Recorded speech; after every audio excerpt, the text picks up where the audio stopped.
Euphoria at the apparent end of one of the Arab world's more oppressive and bizarre dictatorships, and it comes after 5 months of setbacks in a fierce struggle against forces loyal to Muammar Gaddafi.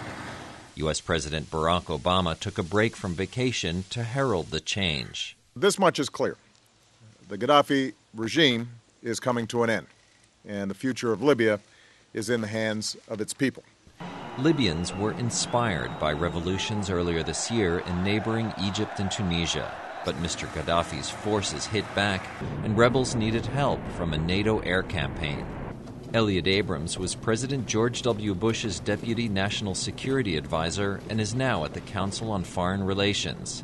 He says international help came too late. I think this outcome, the final fall of Gaddafi, could have come months ago.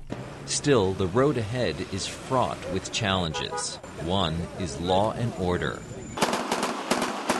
In Benghazi, the chairman of the Libyan opposition's Transitional National Council, Mustafa Abdul Jalil, urged tolerance and restraint. We rely on you and we trust that you are able to take the responsibility and to protect the souls of your brothers, your property, public institutions, and strategic locations. Jalil is threatening to resign if rebels do not accept a single chain of command.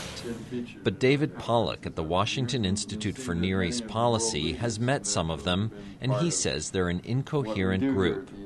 Nobody is really quite sure how this opposition is going to look when it becomes a government, whose side, so to speak, it's going to be on, and what kind of ideological orientation, if any, it has, and who its friends and enemies are going to turn out to be. But Pollock does not expect extremists to take over. And he says the U.S., France, and Britain are likely to remain invested in Libya's vast oil resources since they have backed the winners. Jerome Sokolovsky, VOA News, Washington.